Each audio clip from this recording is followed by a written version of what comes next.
Hello friends, today I will be encouraging you to keep praying for our nation, Myanmar. As we all know, the situation in Myanmar is becoming a war zone.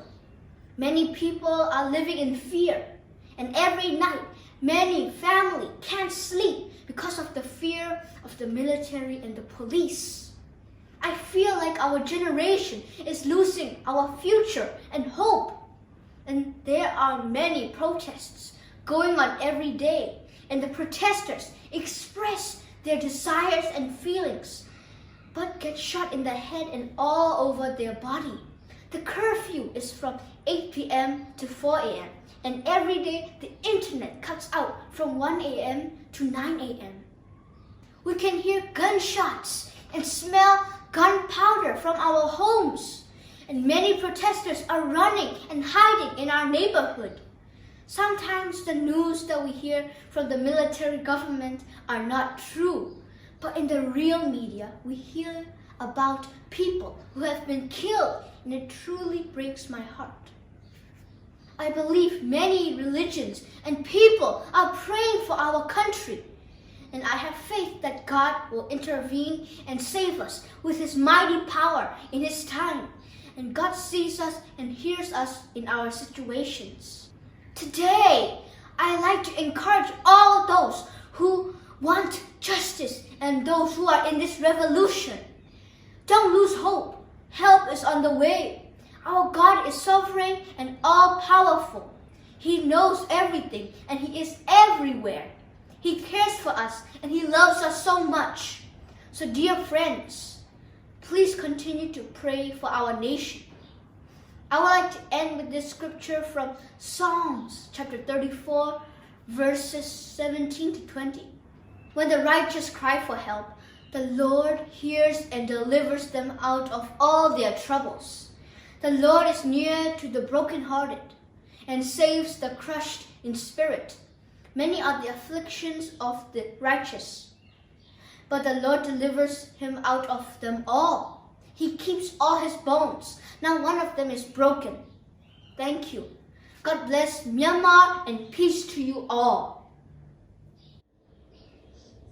အားလုံးပဲမင်္ဂလာပါလို့တိတပံပြန်လဲပြီးမှကျွန်တော်တို့မိသားစုရဲ့တိုက်တွန်းနှုတ်ဆော်ခွန်အားပေးခြင်းစစ်စင်ကနေပြန်လဲပြီးမှနှုတ်ခွန်ဆက်တာပါတယ်မိတ်ဆွေနဲ့ညီကိုမောင်နှမတို့လည်းရှိတဲ့နေရာတီမှာဘုရားသခင်ရဲ့အကာအကွယ်အောက်မှာလုံခြုံမယ်ဘုရားရဲ့ကောင်းမြတ်ခြင်းကိုခံစားကြမယ်လို့ညွှန်လင်းပါတယ်ဒီနေ့ကျွန်တော်တို့အားလုံးသိကြတဲ့အတိုင်းပဲမြန်မာပြည်လမ်းတွေပေါ်မှာဆန္ဒပြမှုဟာနေ့ရက်စဉ်တိုင်းရှိနေပါတယ်နော်ဖြိုခွင်းမှုတွေပြစ်ခတ်မှုတွေလည်းကျွန်တော်နေ့စဉ်နဲ့များကြားနေရပါတယ်ကျွန်တော်တို့ရဲ့လမ်းတွေထဲမှာတနတ်တွေနဲ့ပြစ်ခတ်တာတွေမြေရီယိုဘုံတွေဖောက်ခွဲတာတွေနဲ့မိခိုးငွေတွေကျွန်တော်တို့အနေနဲ့ရှူရှိုက်ရတဲ့အခါမှာအလွန်ပဲစိတ်မကောင်းပါဘူးကျွန်တော်တို့သားသမီးတွေအတွက်လည်းမြန်မာပြည်မြို့ကြီးတွေမှာဆက်မြေပြင်ကဲတို့ခုလိုတိုက်ခိုက်ခြင်း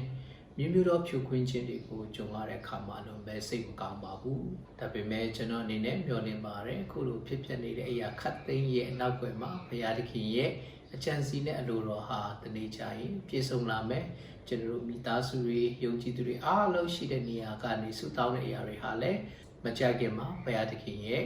ဖြည့်ပေးခြင်းကိုကြုံရမယ်လို့မျှော်လင့်ပါတယ်ဒီနေ့လည်းနှုတ်ကပတ်တော်အပြင်ခွန်အားယူဖို့ရအတွက်ကျွန်တော်အနေနဲ့အားလုံးကိုဖိတ်ခေါ်လိုပါတယ်ပြီးခဲ့တဲ့ဘက်ကနေစပြီးကျွန်တော်တို့ Prophet Habakkuk ရဲ့အနာဂတ်ကျမ်းကိုလေ့လာခဲ့ကြပါတယ်ဒီနေ့လည်းဆက်လက်ပြီး Habakkuk အနာဂတ်ကျမ်းကိုလေ့လာဖို့ရအတွက်တိုက်တွန်းလို့ဆော်လိုပါတယ် Prophet Habakkuk ဟာလည်းသူ့ရဲ့ယူဒအတိုင်းပြည်မှာအစိုးရမြင်းများတွေရဲ့မကောင်းမှုအကျဉ်းစာရိတ္တတွေခြားစားမှုတွေမတမာမှုတွေနဲ့ပြည်သူပြည်သားတွေပေါ်မှာဖိနှိပ်ချုပ်ချယ်တဲ့အရာတွေပေါ်သူအနေနဲ့ဘုရားသခင်ထားမှာဆုတောင်းခဲ့ပါတယ်ဘုရားသခင်ကလည်းသူ့ရဲ့ဆုတောင်းချက်အတိုင်းပဲဖြည့်ပေးဖို့ရအတွက်တုံ့ပြန်ခဲ့တဲ့အကြောင်းကိုပြီးခဲ့တဲ့အပတ်ကကျွန်တော်တို့သင်ကြားခဲ့ပါတယ်ဘုရားသခင်ဒီအမှန်တကယ်ဂရုစိုက်စောင့်ရှောက်ရလားဆိုပြီးမှကျွန်တော်တို့ဝေငှခဲ့ပါတယ်ဘုရားသခင်ကဟာဘကုရဲ့ဆုတောင်းချက်ကိုဖြည့်ပေးဖို့ရဘာပီလိုနိုင်ငံကနေလာပြီးမှတိမ်ပိုက်ဖို့ရအကြောင်းအရာနဲ့ကျွန်တော်တို့သင်ခဲ့တယ်ဒီနေ့လည်းဘုရားသခင်ကဒီဘာပီလိုနိုင်ငံကိုဘာကြောင့်အသုံးပြုရတာလဲဒီလိုအသုံးပြုရတာဟာဘ ရားသခင်မှာတရားမျှတမှုရှိရလားဆိုတဲ့ကောင်းစဉ်နဲ့ဝေငှခြင်းပြုမှာဖြစ်ပါတယ်။ဒါကြောင့်ဘုရားသခင်ဒီတရားမျှတပါရဲ့လားမှန်ပါတယ်ကျွန်တော်ရဲ့တက်တာမှာဘုရားသခင်ဟာသူပြုတဲ့အမှုတွေကိုကျွန်တော်စမ်းစစ်ကြည့်တဲ့အခါနားလည်နိုင်ဖို့ရအလုံးခက်ခဲပါတယ်ဒီလိုပဲကျွန်တော်ရဲ့တက်တာမှာလည်းအားကြီးတဲ့လူတွေကအားနည်းတဲ့လူတွေအားငယ်တဲ့လူတွေပေါ်မှာဖိနှိပ်တာချုပ်ချယ်တာအနိုင်ကျင့်တာမျိုးတွေကိုမကြာခဏတွေ့ရပါတယ်ဒါတွေအားလုံးကိုဘုရားသခင်ကအမြင်ရတာနဲ့ဘာဖြစ်လို့နော်တရားစီရင်မှုကိုချက်ချင်းမပြုတာလဲခွင့်ပြုတာလဲဆိုပြီးမှကျွန်တော်တို့အနေနဲ့နော်မေးစရာမေးခွန်းတွေရှိပါတယ်အထူးသဖြင့်ကျွန်တော်ရဲ့နေ့စဉ်တက်တာမှာကြုံရတဲ့အကြောင်းအရာတွေအခြေအနေတွေအားလုံးကိုသုံးသပ်တဲ့အခါမှာဘုရားသခင်ကတရားမျှတမှုရှိရဲ့လားဆိုပြီးမှလည်းမေးခွန်းတွေမေးတတ်ပါလေဒီနေ့လည်းဒီအကြောင်းအရာကိုဆက်လက်ပြီးမှဝေငှတသိခံချင်ပါတယ်ဟဘကုတ်ခန်းကြီးတစ်ထဲမှာပဲကျွန်တော်ဆက်လက်လေ့လာမှာဖြစ်ပါတယ်ပထမဆုံးအချက်အနေနဲ့ဘုရားသခင်ဒီယူဒပြည်သားများကိုဆုံးမရန်အတွက်ဘာပိလုန်မြို့သားများအားမိဒီအတွက်ကြောင့်အသုံးပြုခဲ့ရသည်။မှန်တယ်ဘုရားသခင်ကဟဘကုရဲ့ဆုတောင်းတံကိုနာညောင်ပြီးမှခါလဒဲလူလို့ခေါ်တဲ့ဘာပိလုန်နိုင်ငံကလူတွေကိုဘုရားသခင်ကဆေလွတ်မဲ့အကြောင်းပြောခဲ့ပါတယ်။အဲကြောင့်ဒီခြေနေကိုကျွန်တော်ကြည့်ချင်အဖြစ်ဘုရားသခင်ကသူ့ရဲ့လူယူဒအမျိုးသားတွေပေါ်မှာအပြစ်ဒဏ်ကိုစီရင်ပေးဖို့ရန်ဘာဖြစ်လို့မျိုးသားတွေကိုဘာကြောင့်ဘုရားသခင်ကအသုံးပြုခဲ့ရတာလဲဆိုပြီးမှကျွန်တော်ဘက်ကနေမေးစရာမေးခွန်းရှိပါတယ်ဘုရားသခင်ဒီတိုင်းနိုင်ငံများအပေါ်အုပ်စိုးတော်မူသောဘုရားဖြစ်ပါတယ်ဒါနဲ့ပတ်သက်ပြီးကျွန်တော်အနေနဲ့ဟဘကုတ်ခန်းကြီးတဲ့အငယ်စနစ်ကိုဖတ်ချင်ပါတယ်အိုးထာဝရဘုရားအကျွန်ုပ်ဤဘုရားသခင်တန်ရှင်းတော်မူသောဘုရားကိုတော်ဒီနှိမ့်ဆက်ထာဝရတည်တော်မူသည်မဟုတ်လောဒုဟုတ်လင်ကျွန်ုပ်တို့ဒီတေခြင်းနဲ့ကင်းလွတ်ကြပါမည်။အိုထာဝရဘုရားအကျွန်ုပ်တို့ကိုစစ်ကြောခြင်းကသူတို့ကိုခံထားတော်မူပြီး။အိုကြောက်ထရန်ဆုံးမစေခြင်းကငါတို့ကိုနေရာချတော်မူပြီး။မှန်ပါတယ်ဒီကျမ်းပိုက်ကိုကြည့်တဲ့အခါမှာဘုရားသခင်ဟာအနန္တတကုရှင်ဘုရားဖြစ်ပါတယ်။အရာခတ်သိမ်းပေါ်မှာထိန်းချုပ်တော်ဘုရားလည်းဖြစ်တယ်။တိုင်းနိုင်ငံတွေအားလုံးပေါ်မှာလည်းအုပ်စိုးတဲ့ဘုရားဖြစ်ပါတယ်။အဲ့ဒီအတွက်ကြောင့်ယူဒတိုင်းပြည်ပေါ်မှာအပြစ်ပေးဖို့ရန်ဆုံးမဖို့ရန်အတွက်ဘုရားသခင်က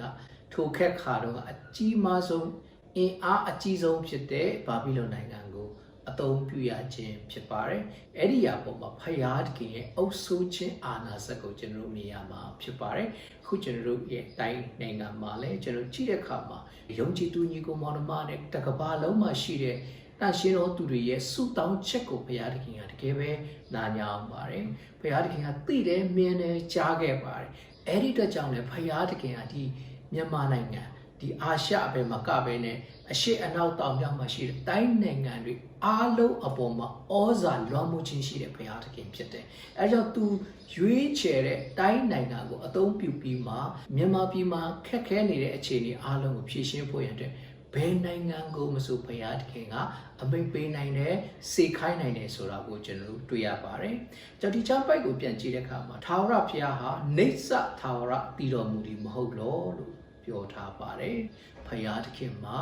သိခြင်းမရှိပါဘူး။အမြဲတမ်းထာဝရအသက်ရှင်တဲ့ဘုရားဖြစ်ပါတယ်။အဲ့ဒီအတွက်ကြောင့်သူ့ရဲ့ကာကွယ်ခြင်းသူ့ရဲ့ဂရုစိုက်ခြင်းသူ့ရဲ့လမ်းပြပို့ဆောင်ခြင်းဟာကျွန်တော်တို့ရဲ့အသက်တာဘဝတစ်လျှောက်လုံးမှာကျွန်တော်တို့အနေနဲ့အကျွင့်မဲ့ခံစားနိုင်တော့အခွင့်ကိုရရှိပါတယ်။အဲကြောင့်ထာဝရဘုရားကိုယုံကြည်တော်သူထာဝရဘုရားကိုအားကိုးမျှော်လင့်တော်သူတွေအားလုံးအတွက်ဘုရားသခင်ဒီအမြဲတမ်းကျွန်တော်တို့အတွက်အစဉ်သင့်ရှိနေတယ်ဆိုတာကိုလည်းကျွန်တော်အနေနဲ့ပြောချင်ပါတယ်။အဲ့ဒီအတွက်ကြောင့်လည်းကျွန်တော်တို့ဟာသေခြင်းနဲ့ကင်းလွတ်ဖို့ရအတွက်ဘုရားသခင်ဟာတတ်နိုင်ပါတယ်ကျွန်တော်တို့ဘုရားသခင်ဟာအသက်ရှင်နေသူအသက်ရှင်တဲ့အတိုင်းကျွန်တော်တို့မှာလည်းအသက်ရှင်ခွင့်ရှိပါတယ်အဲ့ဒီအတွက်ကြောင့်ကျွန်တော်တို့ရဲ့အနာဂတ်နဲ့မနက်ဖြန်တွေအားလုံးဟာမျှော်လင့်ခြင်းအပြည့်ရှိပါတယ်အသက်ရှင်ဖို့ရအတွက်အာမခံချက်ရှိပါတယ်ဘာဖြစ်လို့လဲဆိုရင်ကျွန်တော်တို့ဘုရားသခင်ဟာ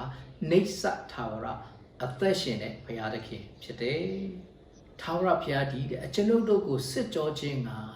ဒီခါလီဒဲလူဘာဘီလုန်နိုင်ငံသားတွေကိုဘုရားသခင်ကခံထားပြီးအဲ့ဒီအတွက်ကြောင့်ဒီလိုစက်အင်အားကြီးတဲ့နိုင်ငံဖွံ့ဖြိုးတိုးတက်မှုတွေ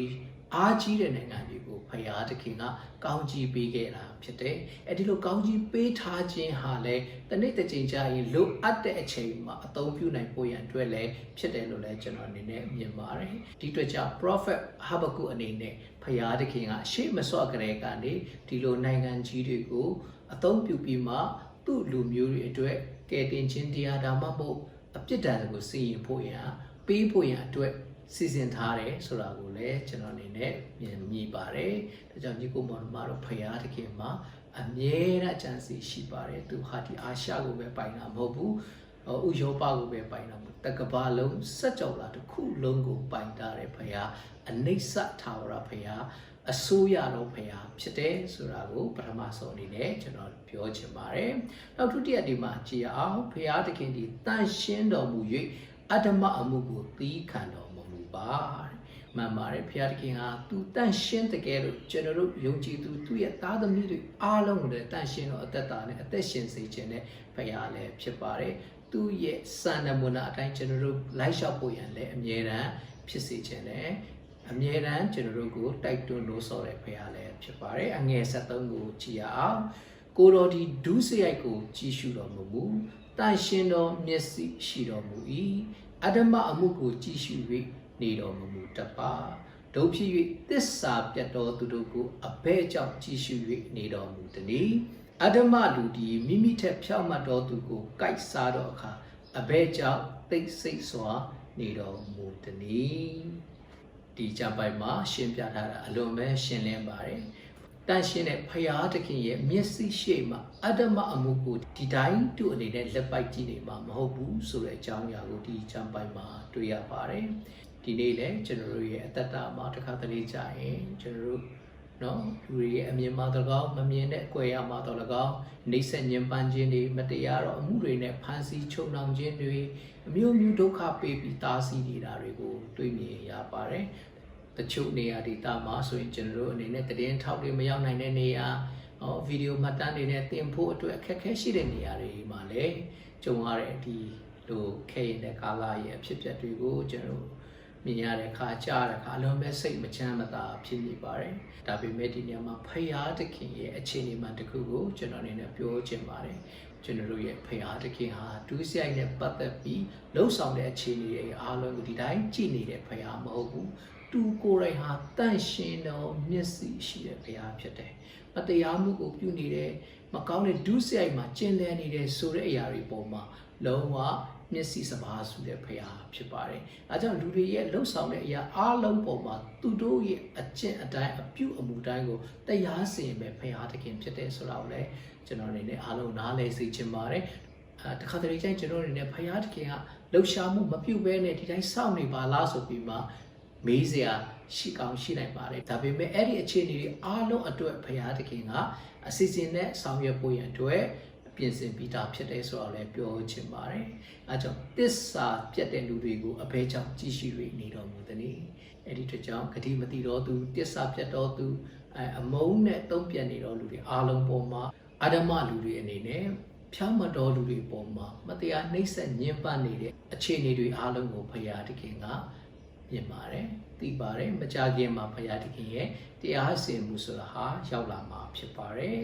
။ဘာပြီးလို့ပြီးဒီစိုးရုပ်တော့လဲချမ်းသာကြွယ်ဝလည်းရှိတယ်။နော်လူတကာတွေပေါ်မှာ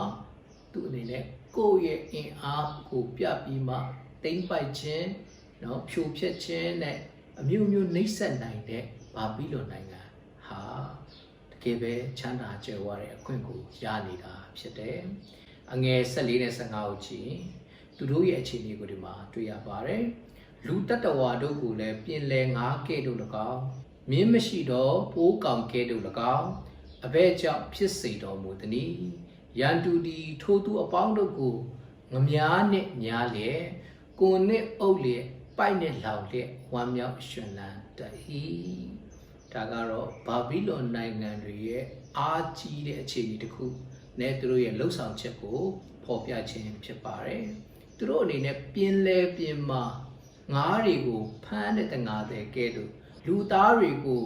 လွတ်လွတ်လပ်လပ်နဲ့သူတို့အနေနဲ့ဖမ်းချင်တိုင်းဖမ်းနှိပ်စက်ချင်တိုင်းနှိပ်စက်နိုင်တဲ့တိုင်းနိုင်ငံဖြစ်တယ် နော်သူတို့ကိုဖရာတခင်ကအခွင့်ပေးထားတာဖြစ်တယ်အခုလိုအင်အားကြီးနိုင်ငံကျွန်တော်ရဲ့အိမ်နီးနားချင်းတွေမှာလည်းရှိတယ်သူတို့ရဲ့ကြီးပွားချမ်းသာခြင်းကိုကြိုကြည့်တဲ့အခါမှာမတရားတော့စီးပွားနဲ့လှုပ်ဆောင်ချက်တွေအားဖြင့်ကြီးပွားနေတယ်လို့လည်းကျွန်တော်တို့ခံစားမိပါတယ်သူများရဲ့တိုင်းတစ်ပါးနိုင်ငံထဲမှာချဲလဲပြီးမှကျွန်တော်တို့ရဲ့တိုင်းပြည်ရဲ့တာယန်စန္ဒအစီအနှစ်တွေကိုဂုတ်တွေးဆုပ်တယ်လို့ဆုပ်နေတဲ့အခြေအနေကိုလည်းကျွန်တော်မြင်ရတယ်ဒါပေမဲ့အားလုံးကလည်းတစ်ဖက်ကနေကြည့်မယ်ဆိုဖရာတခင်မသိတာမဟုတ်ပါဘူးဖရာတခင်မြင်ပါတယ်ဘာပြီးတော့နိုင်ငံဟာလည်းတစ်ဖက်ကနေပြောမယ်ဆိုရင်သူတို့ကိုယ်နိုင်ကဒုစက်အပြစ်နဲ့ပြည့်နေတော့သူဖြစ်နေလင်ကစားသူတို့မှလည်းအလွန်ချမ်းသာကြွယ်ဝတဲ့နိုင်ငံဖြစ်နေပါတယ်ဒါပေမဲ့အားလုံးကိုဖရာတခင်မသိဘူးလားဆိုရင်သိပါတယ်ဒါပေမဲ့ဒီလိုမတရားတဲ့နီးနဲ့အောင်မြင်ကြီးပွားချမ်းသာနေတဲ့နိုင်ငံကိုလည်းဖရာတခင်မှာအချမ်းစီရှိပါတယ်ဒါကြောင့်မိတ်ဆွေကျွန်တော်တို့နိုင်ငံသေးတစ်ခုအနေနဲ့เนาะမတရားခံစားနေရတယ်ဆိုပြီးမှအားမငယ်ပါနဲ့ကျွန်တော်တို့ဘက်မှာဖရာသခင်ရှိဖို့ပဲအရေးကြီးပါတယ်။တစ်ချိန်တော့ဖရာသခင်ကအာဗြဟံကိုချဉ်ကပ်ပြီးမှသူအနေနဲ့တောတုံနဲ့ဂေါပရကိုဖျက်ဆီးမဲ့ချိန်မှာမေးခဲ့ပါတယ်ဒီမြို့ကူကဖျက်ဆီးမယ်။အဲ့ဒီချိန်မှာအာဗြဟံအနေနဲ့ဖရာသခင်ကိုချစ်ကြောက်ရိုသေပြီးဖရာသခင်ရှေ့မှာဖြောင့်မတ်တော်သူအယောက်50ရှိရင်ဖျက်ဆီးမလား40ရှိရင်ဖျက်ဆီးမလား30 20စသဖြင့်သူအနေနဲ့ဖရာသခင်ကိုဈေးစစ်ခဲ့ပါတယ်ဖရာသခင်နဲ့သူ့ရဲ့သားသမီးတွေရဲ့ဆုတောင်းတာကိုအမြဲတမ်းနားထောင်တဲ့ဖရာဖြစ်ပါတယ်ဒီလိုပဲမိတ်ဆွေဖရာသခင်ကဒီမြန်မာပြည်ကိုကယ်တင်နိုင်ဖို့ဖရာသခင်ကရွေးကောက်နိုင်ဖို့ရအတွက်ကျွန်တော်တို့ယုံကြည်သူဖရာသခင်ရှင်နဲ့ဖြောင့်မတ်တော်သူတွေရဲ့ဆုတောင်းတာကိုဖရာသခင်ကအလေးပေးပါတယ်တန်ဖိုးထားပါတယ်ဒါကြောင့်ကျွန်တော်တို့ကိုးစားပြုဆုတောင်းခြင်းအပြင်ဒီသေးငယ်တဲ့တိုင်းနိုင်ငံဖြစ်လင်ကစားအင်အားကြီးနိုင်ငံတွေရဲ့ချဲ့လဲမှုနဲ့တိုက်ခိုက်ခြင်းကနေလည်းဖရာသခင်ကကယ်တင်နိုင်တယ်ဆိုတာကိုလည်းကျွန်တော်အနေနဲ့ပြောချင်ပါတယ်ဒါကြောင့်ကျွန်တော်တို့ဟာလက်နဲ့မဲ့တဲ့ပြည်သူတွေအားကိုးရမဲ့ပြီးမှကျွန်တော်တို့ရဲ့အော်ဟစ်တန်ကိုဒီချိန်မှာဘယ်တိုင်းနိုင်ငံတွေကမှအရေးယူပေးခြင်းနော်စာနာထောက်ထားခြင်းမရှိဘူးဆိုပြီးမှအားမငယ်ပါနဲ့အရေးကြီးဆုံးကယုံကြည်သူဖြောင့်မတ်တော်သူတွေရဲ့အော်ဟစ်တန်ကိုဖရာသခင်ကကြားတယ်ဒါကကျွန်တော်တို့အတွက်အလွန်ပဲအားကြီးတဲ့တကူဖြစ်ပါတယ်ကျွန်တော်တို့ဘက်မှာဖရာသခင်ပါရှိမယ်ဆိုရင်ကျွန်တော်တို့တစ်ဖက်နိုင်အဘယ်သူယက်တည်နိုင်မလဲဘယ်သူကကျွန်တော်တို့ကိုတိုက်ခိုက်ပြီးချေမှုန်းနိုင်မလဲဆိုပြီးမှအချိန်ချင်းတမန်ကျမ်းစာထဲမှာကျွန်တော်တို့တွေ့မြင်ခဲ့ရပါတယ်ဒီနေ့လေဖရာသခင်ရဲ့လမ်းပြခြင်းပို့ဆောင်ခြင်းကိုခံရမှာဖြစ်ပါတယ်အငယ်16နဲ့19ကိုဆက်ဖတ်ရအောင်မိမိကွန်အားရစ်ပူဇော်၍မိမိပိုက်အားနှံ့တာအပေါင်းတို့ကိုမြည်ရှုတတ်၏အကြောင်းမူကားထိုတစားအားဖြင့်ဥစ္စာရတတ်၍ဝါစွာစာရ၏ဒုဖြစ်၍သူဒီပိုက်ကွန်ထဲကငါတို့ကိုတွန်းလောင်းရပါမည်လောလူအမျိုးမျိုးတို့ကိုမနှမျောပဲအစဉ်လုံးကြံရပါမည်လောမှန်တယ်ဒီကျမ်းစာမှာဒီတိုင်းနိုင်ငံကြီးတစ်ခုကိုဘုရားသခင်ကနော်လုံချင်တိုင်းလုံနိုင်တော့အခွင့်နဲ့ဖြည့်ဆည်းချင်တိုင်းဖြည့်ဆည်းနိုင်အောင်ကြွယ်ဝခြင်းတွေ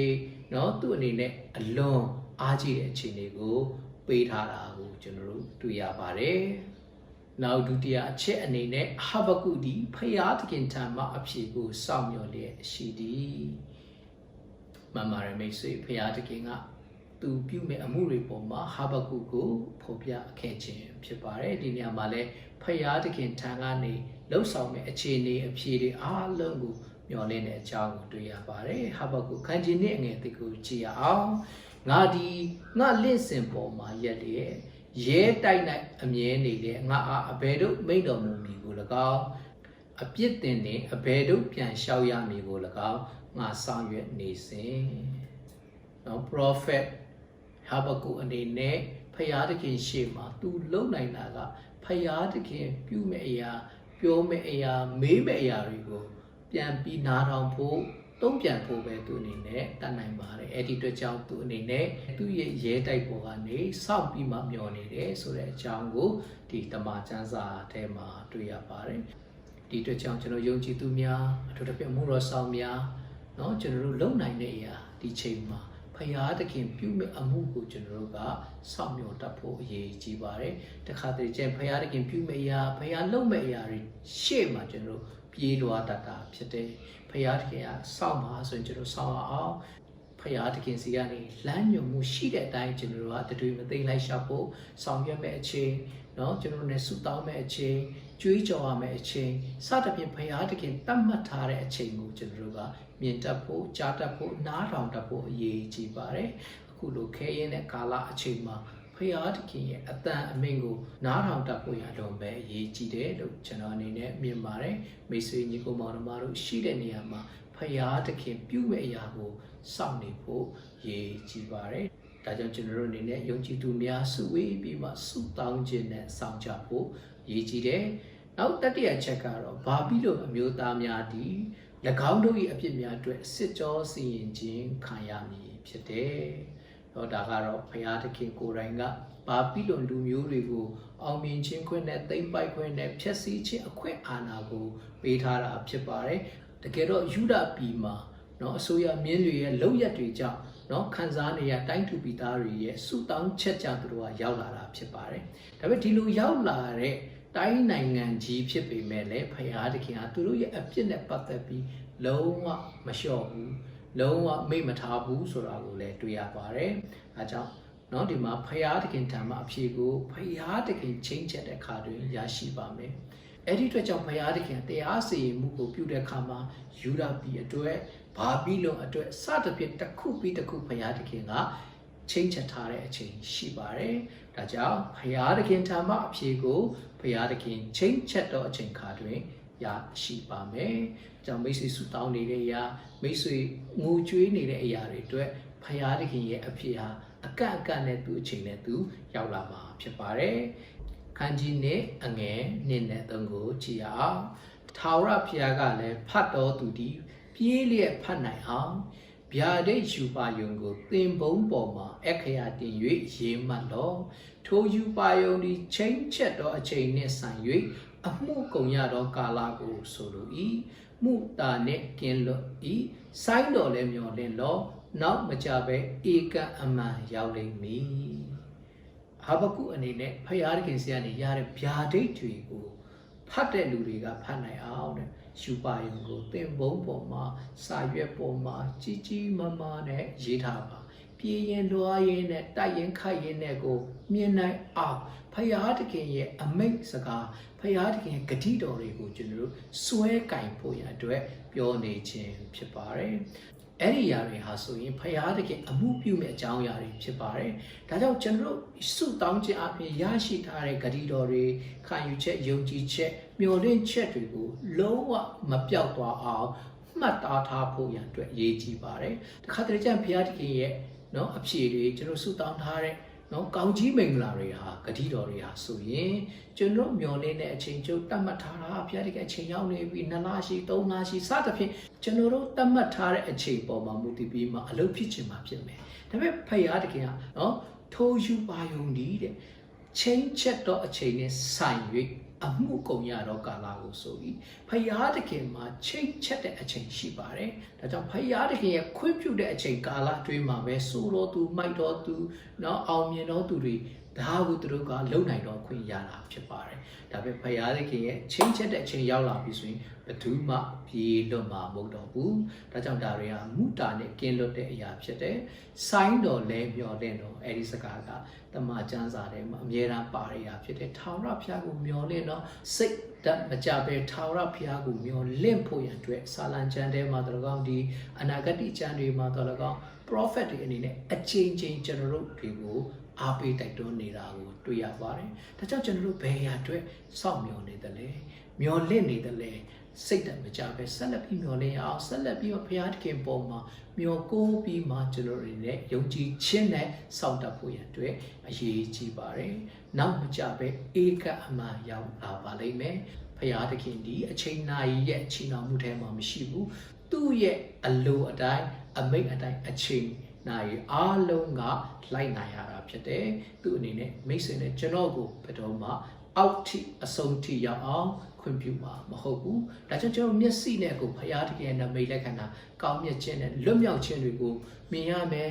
ခံစားရမယ်ဆိုပြီးကျွန်တော်အနေနဲ့ယုံကြည်ခြင်းနဲ့ဒီနေ့အားလုံးရှိမှပြောချင်ပါတယ်ဒါတမန်ကျမ်းစာကကျွန်တော်တို့ကိုတွင်တင်နေတဲ့အရာဖြစ်ပါတယ်နောက်တစ်ခုကတော့ထာဝရဘုရားဒီဘာဘိလုန်ပြည်သားများဤလုံရများကိုတရားမျှတာဒီဟုမမြင်ပါ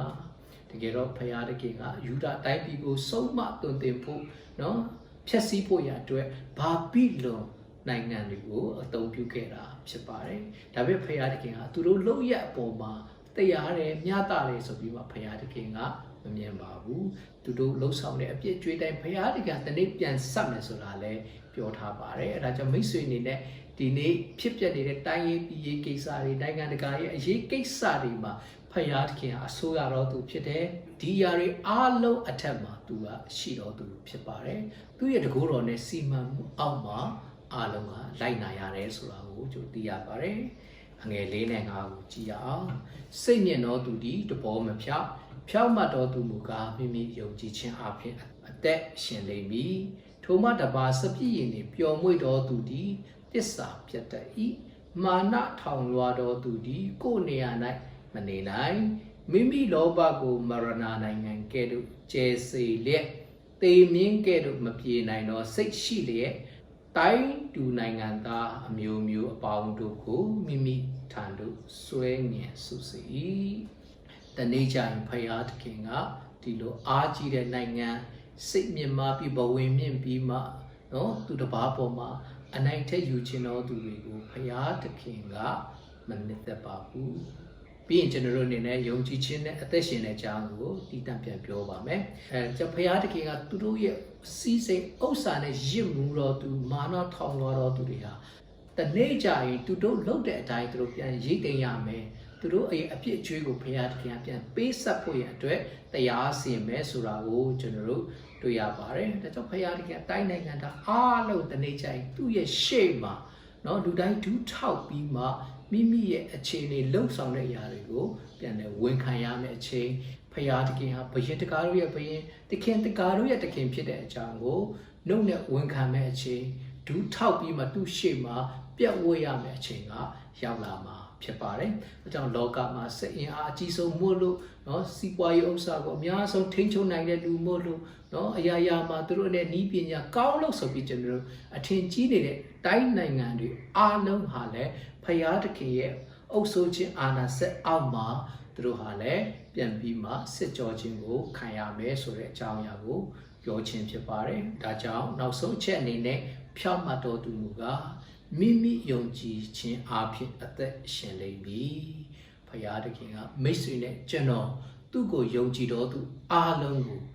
ဖြောင့်မတ်တော်သူအနေနဲ့တတ်မှတ်ထားပါတယ်။ဒီဖြောင့်မတ်တော်သူရဲ့အသက်တာမှာကျွန်တော်အသက်ရှင်မှုကိုဘုရားသခင်ပြောလင်းတာကတော့ယုံကြည်ခြင်းနဲ့အသက်ရှင်ခြင်းဖြစ်ပါတယ်အငယ်လေးထဲမှာ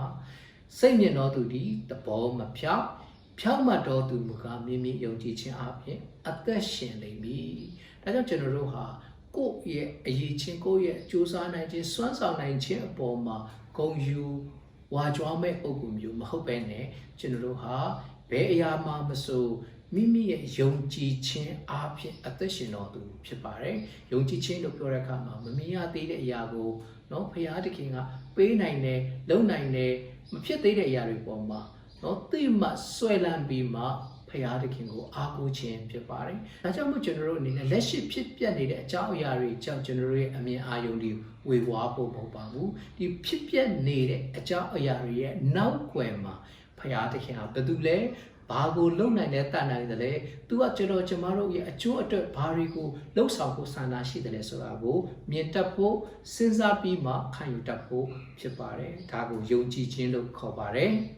ဒါကြောင့်တကူကြီးတော်ဖယားတခင်ရဲ့လက်တော်အောက်မှာမိမိကိုနှိတ်ချပြီးဖယားတခင်ပြုမဲ့အရာတွေကိုမျှော်လင့်နေဖို့ယုံကြည်ခြင်းနဲ့အသက်ရှင်ဖို့အလွန်ပဲအရေးကြီးပါတယ်ဒီလိုပဲဓမ္မတစ်ကျမ်းထဲမှာလည်းဖြောင့်မတ်တော်သူဟာယုံကြည်ခြင်းဖြင့်အသက်ရှင်ရမယ်ဆိုတာကိုအချိန်ချင်းဖော်ပြထားပါတယ်ဟေဘရဲခန်းကြီး30အငယ်38ထဲမှာဖြောင့်မတ်တော်သူဒီယုံကြည်ခြင်းအပြင်အသက်ရှင်လိမ့်မည်ဒုတ်တော်လည်းရွေ့လျော့လင်ငါစိတ်ဝိညာဉ်သည်ထိုသူကိုအာရနဲ့သက်ခြင်းမရှိဘူးဖယားသခင်မိန်တော်မူ၏ဒီကျေးဇူးတော်ကြောင့်ကျွန်တော်တို့ကကယ်တင်ခြင်းစုကျေးဇူးကိုရပါတယ်ဒီကယ်တင်ခြင်းစုကျေးဇူးကိုကျွန်တော်တို့ရတဲ့အခါမှာဖြောင့်မတ်တော်သူအနေနဲ့ဖယားသခင်ကသတ်မှတ်ထားပါတယ်ဖြောင့်မတ်တော်အသက်တာနဲ့အသက်ရှင်တော်သူဟာ ယုံကြည်ခြင်းနဲ့အမြဲတမ်းအသက်ရှင်ဖို့ဘုရားသခင်ကမျှော်လင့်ပါတယ်။အဲကြောင့်သူပြုမဲ့အရာတွေသူလုပ်မဲ့အရာတွေသူရဲ့နှုတ်ကပတ်တော်တမန်ကျမ်းစာထဲမှာပေးတဲ့ဂတိတော်တိုင်းကိုကျွန်တော်တို့ကယုံကြည်ခြင်းနဲ့ဝန်ခံပြီးမှအသက်ရှင်ရမယ်။မနေ့ခင်ကနေညနေထိဖြစ်ခဲ့တဲ့ပြက်ခဲ့တဲ့အကျိုးတရားတွေအားလုံးပေါ်မှာဆက်လက်ပြီးယုံကြည်ခြင်းနဲ့ကျွန်တော်တို့အနေနဲ့တွန်းလှန်ပြီးမှဝန်ခံဖို့လိုအပ်ပါတယ်။ခက်ခဲတယ်နာကြည့်တယ်ဖျားနာတယ်စာငတ်မှုတွေညင်ပနှိမ့်ဆက်မှုတွေအမျိုးမျိုးရှိဒါပေမဲ့ဒီနောက်ွယ်မှာဖခင်ရဲ့ဂတိတော်ကိုကျွန်တော်ယုံကြည်ခြင်းနဲ့ဆက်လက်ပြီးဝန်ခံဖို့အရေးကြီးတယ်မြင်နေရတဲ့အနိဋာယုံတွေပေါ်မှာဖခင်ရဲ့ကောင်းကြီးမင်္ဂလာအစားထိုးလာမယ်ဖခင်ရဲ့ငြိမ်သက်ခြင်းကနေရာယူလာမယ်ဖခင်ရဲ့ကောင်းမြတ်ခြင်းကဒီလူသားတွေအားလုံးပေါ်မှာတက်ရောက်လာမယ်ဒီတိုင်းနိုင်ငံကိုလွှမ်းခြုံလာမယ်နော်ဖခင်တခင်ရဲ့ဖြောင့်မတ်ခြင်းဟာတိုင်းနိုင်ငံနဲ့အစိုးရတွေပေါ်မှာတက်ရောက်လာမယ်ဆိုတဲ့ယုံကြည်ခြင်းနဲ့ကျွန်တော်တို့အနေနဲ့စုပေါင်းဖို့ကောင်းကြီးပေးဖို့ဟာမိတ်ဆွေနဲ့ကျွန်တော်ရဲ့တာဝန်ဖြစ်တယ်။အဲ့ဒီအတွက်ကြောင့်ဒီနေရာမှာရွေ့လျော့တယ်လို့ပြောတဲ့အခါမှာစိတ်ပြက်ပြီးမှကျွန်တော်ယုံကြည်ခြင်းနဲ့အသက်မရှင်ခြင်းတော့ဘူးအကောင်းမမြင်ခြင်းတော့ဘူးဖခင်ရဲ့နှုတ်ကပတ်နဲ့ဂတိတော်တွေပေါ်မှာရက်တည်ပြီးမလိုက်လျှောက်ခြင်းတော့ဘူးဆိုရင်ဖခင်တခင်ကငါဝိညာဉ်ဒီထိုသူ့ပေါ်မှာအာရနှစ်သက်ခြင်းမရှိအထိပ္ပယ်မိတ်ဆွေနဲ့ကျွန်တော်ကိုဖခင်တခင်အသုံးပြုနိုင်ဖို့ဒါမှဖခင်တခင်ကကျွန်တော်တို့ရဲ့အသက်တာအပြင်ပြုပြင်ပြောင်းလဲမှုကိုတည်ဆောင်လာနိုင်ဖို့ရဘာကိုပဲမျှော်လင့်တယ်လဲလိုချင်တယ်လဲဆိုရင်ယုံကြည်ခြင်းနဲ့အသက်ရှင်ခြင်းကိုလိုချင်ပါတယ်။ဒါကြောင့်ဒီလောကမှာမဖြစ်နိုင်တဲ့အရာမဖြစ်သေးတဲ့အရာတွေကိုဖြစ်လာဖို့ကောင်းလာဖို့ရအတွက်ယုံကြည်ခြင်းနဲ့မျှော်လင့်ပြီးပြောထုတ်ဝန်ခံတဲ့လူတွေကြောင့်ဘုရားသခင်ကအမှုပြုမှာဖြစ်တယ်။အဲ့ဒီပုဂ္ဂိုလ်ဟာမိတ်ဆွေနဲ့ကျွန်တော်ဖြစ်ပါတယ်။ဒါကြောင့်ကျွန်တော်ဒီလက်တော်ဖြစ်ပျက်နေတဲ့အခြေအနေအားလုံးကိုခြုံငုံပြီးကြည့်တဲ့အခါဘုရားသခင်ဟာတရားမျှတမှုရှိပါရဲ့လားမှန်ပါတယ်ဘုရားသခင်ဟာအမြဲတမ်းတရားမျှတပါတယ်အင်အားကြီးတဲ့နိုင်ငံတွေပေါ်မှာလည်းတရားစီရင်မဲ့ဘုရားသခင်ဖြစ်တဲ့ကျွန်တော်တို့လက်ရှိကြုံနေရတဲ့မတရားမှုနှိပ်စက်မှုအပေါ်မှာလည်းအပြစ်ပေးဒဏ်ခတ်မဲ့ဘုရားသခင်လည်းဖြစ်တဲ့မိတ်ဆွေနဲ့ကျွန်တော်ဘဝကိုလည်းချစ်တဲ့ဘုရားဖြစ်တဲ့ဘုရားသခင်ဟာအမြဲတမ်းတရားမျှတတဲ့ဘုရားဖြစ်တဲ့တရားမျှတတဲ့ဘက်မှာအမြဲတမ်းယက်တည်ပြီးဖြောင့်မတ်စွာနဲ့အမှုကိုပြုတော်ဘုရားစီရင်တော်ဘုရားလည်းဖြစ်ပါတယ်။ဒါကြောင့်မိတ်ဆွေကျွန်တော်တို့ယုံကြည်ခြင်းနဲ့အသက်ရှင်ရအောင်ဖြောင့်မတ်တော်သူဒီယုံကြည်ခြင်းအပြင်အသက်ရှင်လိမ့်မည်ဆိုတဲ့အတိုင်းဒီနေ့ဒီမတရားတဲ့လောကမှာဘုရားသခင်တရားမျှတခြင်းကျွန်တော်တူးချင်းစီနဲ့အသက်ရှင်နိုင်ဖို့အလို့ငါယုံကြည်ခြင်းနဲ့အသက်ရှင်ခြင်းအပြင်တက်သိထူကြပါစို့လို့ခွန်အားပေးလို့ဆိုချင်ပါတယ်။ဆုတောင်းကြပါစို့။ကောင်းမြတ်ဆုံးနေတဲ့ထာဝရဘုရားဒီနေ့ကျွန်တော်တို့မြန်မာပြည်နဲ့အတိုင်းဝိုင်းတစ်ခုလုံးမှာဖြစ်ပျက်နေတဲ့အခြေအနေနဲ့အကြောင်းတရားအားလုံးကိုရရှင်မြင်ပြီးပါပြီဒီနေ့ကျွန်တော်တို့ကျမတို့ရဲ့အော်ဟစ်တန်ကိုကြွေးတန်ကိုလည်းကိုရရှင်ကြားပြီးကိုရရှင်ဟာအစင်မဲ့ဂရုစိုက်တော်ဘုရားတရားမျှတစွာသာသမီတို့ပေါ်မှာစီရင်မဲ့ဘုရားသခင်ဖြစ်တယ်ဆိုတာကိုလည်းဒီနေ့ဝန်ခံကြပါတယ်အခုလိုသာသမီတို့ရဲ့နာကြည်မှုခံစားမှုနဲ့ခြေကွဲဝမ်းနည်းတဲ့အချိန်မှာပြင်လေကိုရရှင်သာသမီတို့နဲ့တူရှိတော်ကြောင့်ယေရှုတင်ပါ၏ဒီနေ့ကျွန်တော်တို့စုတောင်းလူဒီမှာဖျက်တခင်ဖြစ်နေခြင်းနဲ့အချုပ်ထဲ၌လောင်ထားခြင်းခံရတော်သူတွေမတရားနှိပ်စက်ခြင်းခံရတဲ့သူတွေဘက်မှာကိုရရှင်ရက်တည်ပြီးဒီနေ့နေ့တိုင်းမှာခွန်အားပေးပါဒီနေ့တော်လန်ရေးကြောင့်အသက်ဆုံးရှုံးပြီးပေးဆက်ရတဲ့ပုဂ္ဂိုလ်တွေနဲ့သူတို့ရဲ့မိသားစုအတိုင်းဝင်ထဲမှာလည်းကိုရရှင်ရဲ့ငြိမ်သက်ခြင်းနဲ့နှစ်သိမ့်ခွန်အားပေးခြင်းကိုတရားစေတော်မူပါအခုလိုခဲရင်တဲ့ကာလမှာအလုတ်ကိုင်အတွက်စာဝန်နေရေးအတွက်ငွေကြေးအတွက်အခက်ခဲရှိတဲ့ကျွန်တော်တို့အားလုံးအပေါ်မှာလည်းကိုရရှင်ရဲ့ကျေးဇူးကရုဏာကိုခံစားစေလေပံ့ပိုးကူညီနိုင်ဖို့ရန်အတွက်တိုင်းနိုင်ငံအသီးသီးရဲ့မာစာမှုကိုလည်းခံစားနိုင်ဖို့လုံငါကောင်းချီးပေးတော်မူပါအခုလိုခဲရင်တဲ့အခြေအနေမှာတိုင်းနိုင်ငံအသီးသီးအကြီးဆုံးမှအငယ်ဆုံးတိုင်အောင်မြတ်တာစွာနဲ့တရားစင်ရင်တော်ဘုရားမိမိရဲ့အပြစ်အကျွေးအတိုင်းပေးဆက်စေတော်ဘုရားတခင်ကိုရရှင်ဖြစ်ပါတယ်ဒီလိုပဲဒီချိန်မှာအနုလက္ခဏာအားဖြင့်အရာခတ်သိမ်းပေါ်မှာမတုံ့ပြန်ပဲနဲ့ဖြောင့်မတ်တော်သူဒီယုံကြည်ခြင်းအားဖြင့်အသက်ရှင်လိမ့်မည်လို့ပြောတဲ့အတိုင်းဒီနေ့ကိုရရှင်ရဲ့ဖြောင့်မတ်တော်သူယုံကြည်သူများဟာဘုရားတခင်ပေးတဲ့ဂတိတော်အတိုင်းယုံကြည်ခြင်းနဲ့အသက်ရှင်ဖို့ရန်အတွက်တိုက်တွန်းလို့ဆော်တော်မူပါဒီနောက်ကပတရားကိုကြားနာတော့အားဖြင့်ဘုရားသခင်၌အသက်တော်ခွန်အား အသစ်တော်ယုံကြည်ခြင်းနဲ့မျှော်လင့်ခြင်းများရရှိစေနိုင်ပါမည်ကြောင့်တပါးတီတော်သားတော်သခင်ယေရှုခရစ်တော်၏နာမတော်မြတ်ကိုအမည်ပြုကာဆုတောင်းကြပါ၏အာမင်မနမိတ်ဆွေဒီနေ့ကျွန်တော်ဟာယုံကြည်ခြင်းနဲ့အသက်ရှင်ပြီးမှမျှော်လင့်ခြင်းအကြောင်းကိုဝေငှသက်သေခံနေခြင်းဖြစ်ပါတယ်ဒီလိုပဲကျွန်တော်ဟာဘကုရဲ့အသက်တာအဖြစ်ဖခင်သခင်ကသူ့တိုင်းပြည်နဲ့နော်နိုင်ငံအရေးမှာဘယ်လိုပတ်သက်လာတယ်ဆိုတဲ့အကြောင်းအရာကိုဆက်လက်ပြီးလာမယ့်ပတ်တွေမှာတင်ကြမှာဖြစ်ပါတယ်ဆက်လက်ပြီးအထူးတကွနှုတ်ကပတ်တော်၌ခွန်အားယူတည်ဆောက်ကြပါစို့လို့အားလုံးပေါ်ဖျားရှင်ကောင်းကြီးပေးပါစေဖခင်သခင်ရဲ့နိုင်ငံတော်တည်ထောင်ပါစေတော့